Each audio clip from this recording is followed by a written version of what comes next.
And in news that surprises absolutely no one, Jacob Zuma is not allowed to run for parliament through the MK party. And Byron, there's a part of me that thinks Jacob Zuma knew this already.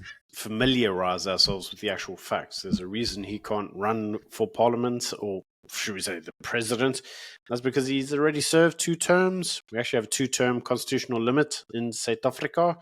The other reason is he has a criminal record exceeding a certain jail length, which he's exceeded because he had a jail length, I think, of 18 or 15, 18 months. Anyway, he's beyond the limits of set by the Constitution. So you can't run. But we all knew that anyway. None of this is a surprise.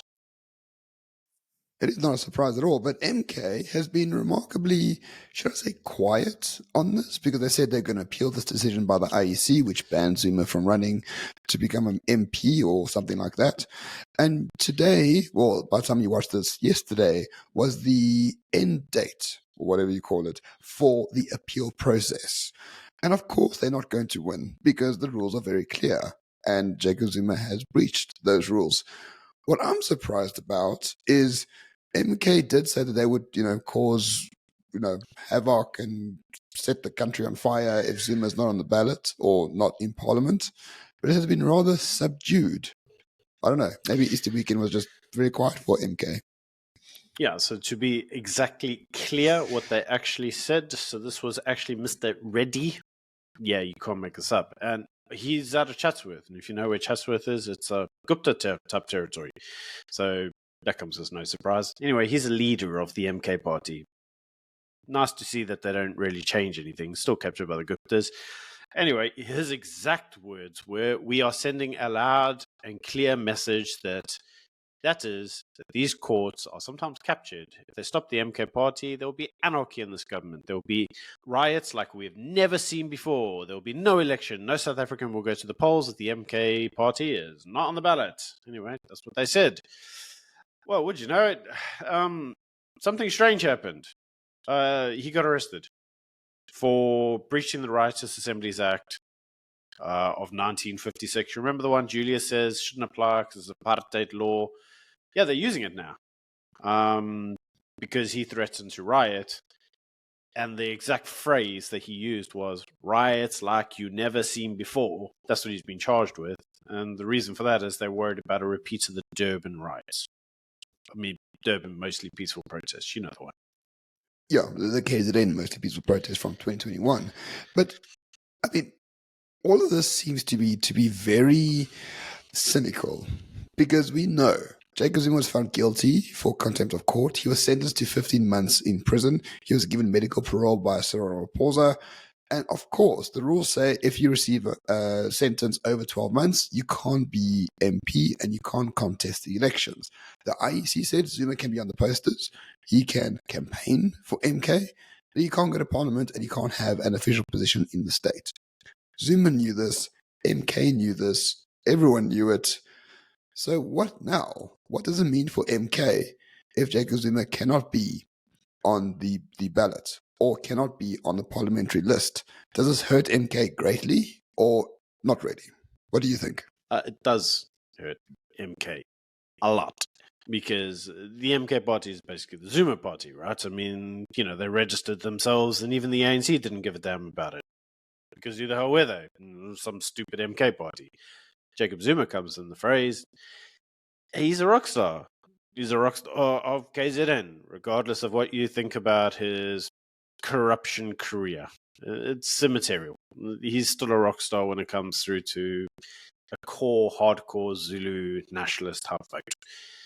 And without him, the MK party isn't really much of a party. But I suppose this should also not be that much of a surprise because Zuma himself did indicate that he was supporting the party, but he didn't really want to be involved in the party because remember, he was still an ANC member. Now, why he did that, not too sure. And then obviously, as the ANC did what the ANC does, Fikile and Blula went out there, called him a sellout and a cheapskate and a corrupt guy and a guy we lied for about the fire pool. And all of a sudden, he was actually the forefront of the election posters of the MK party, whilst still being an ANC member, because, they don't want to expel him in case he causes a problem. all of this should have been predictable. That's the end result. And we're kind of going back to the position that Zuma was in at the start of this election campaign, and that is he can campaign for the party, he'll be a face of it, but he's not really going to be involved in it. And I think that will put a lot of cold water on people, because what his fans want to see is they want to see him back as president. That's not going to happen. So that is one way to see it. Another way to see it is for MK to say, look, Jacob Zuma is still being victimized by Cyril Ramaphosa. It was a fake prison sentence. It was a fake sentence. No one should be forced to go to the Zondo Commission, and therefore we are going to fight. And because he's banned, it just shows how powerful he is, and it just shows how much lawfare and warfare the ANC will use against MK to prevent the real president from ascending to that particular throne. It depends how MK actually frames this.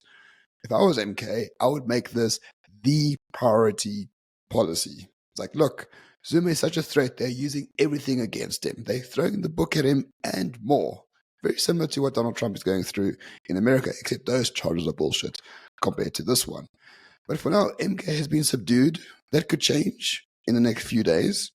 But if MK was smart, and so far they have been proven to be really smart, they would just say this proves, once again, how scared everyone is of MK, and everyone should, galvanize support for Zuma to really ascend the throne of the presidency once again. But as we said, we don't know yet. No, we don't know. But what we do know is that we're going to have the Karen in the Western Cape. You know the Karen. She's going to say to us, yeah, but this is all just a big, massive, ploy by the ANC to divide the vote and get the MK party on the ballot and blah, blah, blah, blah, blah. And then they're going to have a coalition, and the coalition will be a coalition of evil and corrupt and whatever other bullshit that Karen's going to say. Karen's always going to Karen. But the reality is that may have been the case when the parties were first announced. But that's not what we're seeing. What we're actually seeing is a high degree of animosity between the ANC and the MK party. In some areas, the animosity has actually been quite violent, and they've been blixing each other like no ends of anything. And it's really important to understand now that what this has actually ended up as is actual turf war between Ramaphosa and Zuma. So this isn't a ploy by the ANC to, galvanize support and get more of the vote. This is actually turning out to be quite nasty and quite a vicious attack by both parties. Well, for my take, the ANC is betting on its very survival and taking Zuma out. To me, Zuma is the threat for the ANC. If Zuma thrives and survives and wins, the ANC is dead. It's as simple as that, which is why they won't go into coalition with the MK, and more importantly, why they will try every trick in the book to prevent Zuma from being on the ballot in the first place. But as we keep saying in Ritadanistan, a week is a long time in politics, but in Ritadanistan, hours are a very long time as well.